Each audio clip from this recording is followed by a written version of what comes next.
guys, finally we are coming back to the last episode of the top 4 animal novel. Come back with me again, Percy, but today I don't come alone. Hello everyone, I'm Banky.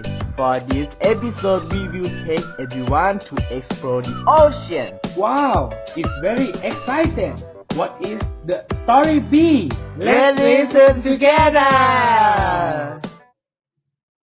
The story begins with Ishmael signed up as a sailor on a whaling voyage to clear about of the patient being a misanthropic dirtbag. On his way to find a ship in Nantucket, he meets Queequeg, a heavily tattooed South Sea island harpooner just returned from his latest whaling trip.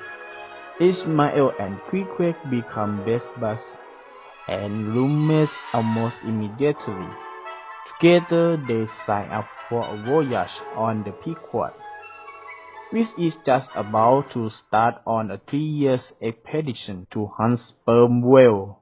On board the Pequod, Ishmael meets the mates Honest Starbuck, Jolly Stab, and Fairfax, and the other harpooneers, Testigo and Dago. The ship's commander, Captain Ahab, remains secluded in his cabin and never shows himself to the crew. That is a menace. Oh well, the mates organized the beginning of the voyage as though there was no captain. Just when Ishmael's curiosity about Ahab had reached a fever pitch, Ahab starts appearing on deck, and we find out that he is missing one leg. When Starbuck asks, "Is what Moby-Dick, the famous white whale that took off his leg?" Ahab admits that is what, and forced the entire crew to swear that they will help him hunt Moby-Dick to the ends of the earth and take revenge for his injury. They all swear. After staying incident, things settle into a routine on board the cruise ship Pequod. Well, they are always on the lookout for the Moby-Dick. The crew has a job to do, hunting sperm whales, butchering them, and harvesting the sperm oil that they store in hard barrels in the hold. Over the course of more than a year, the ship travels across the Atlantic, along the southern of Africa, through the Indian Ocean, among the islands of Southeast Asia, into the Sea of Japan, and finally to the equator in the Pacific Ocean. Moby-Dick is home turf. Despite first mate Starbuck's misgiving and a variety of bad omens, Ahab insists on continuing to pursue his single-minded revenge quest in parody of the Christian ceremony of baptism. He goes so far as to dip his specially forged harpoon in human blood, just so that he will have the perfect weapon to kill Moby-Dick.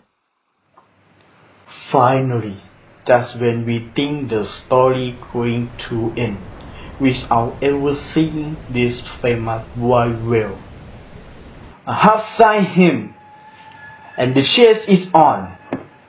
40 days, Ahab pursues Moby-Dick, sending whaling boats after him, only to see it waylaid by the indomitable whales. Finally, at the end of the 3rd day, the white whale attacks the ship by itself, and the Pequod goes down with all hands. Even while his ship is sinking, Ahab, in his whaling boat, throws his harpoon at Moby-Dick one last time. He misses, catching himself around the neck with the rope and causing his own drowning and stinking death. The only survivor of the destruction is Ishmael. He lives to tell the tale because he is clinging to the coffin built for his pal Queequeg. However, this story will remain in his memory forever. Wow, it's a wonderful novel. Oh, Banky, I want to know, what can this novel use to teach about English? Sure, I will tell you. Difficult vocabulary. Difficult vocabulary may be words that we have never met or have not heard. For example, in this story, such as misanthropic is characterized by a hatred or mistrustful scorn for humankind. Curiosity is an eager wish to know or learn about something. Harvesting. Harvesting is the activity of picking and collecting crops, or of collecting plants, animals, or fish to eat. Baptism. Baptism is a Christian ceremony in which a person has water poured on their head, or is covered for a very short time in water, in order to show that person had become a member of the Christian church. Indomitable is used to say that someone is strong, brave, determined, and difficult to defeat or frighten. Next, gerunds. Gerunds are words that are formed with verbs but act as nouns. They are very easy to spot since every gerund is a verb with ing tagged to its tail. There are no exceptions to this rule. For example, in this story, such as the maid organized the beginning of the voyage, as though there were no captain. When adding ing to the end of the word, begin will become beginning, and it will immediately become a noun. Butchering them. When adding ing to the end of the word, butcher will become butchering, and it will immediately become a noun. And next is preposition. Preposition is a word governing and usually preceding a noun or pronoun and expressing a relation to another word or element in the clause. For example, in this story, such as on his way to find a ship in Nantucket.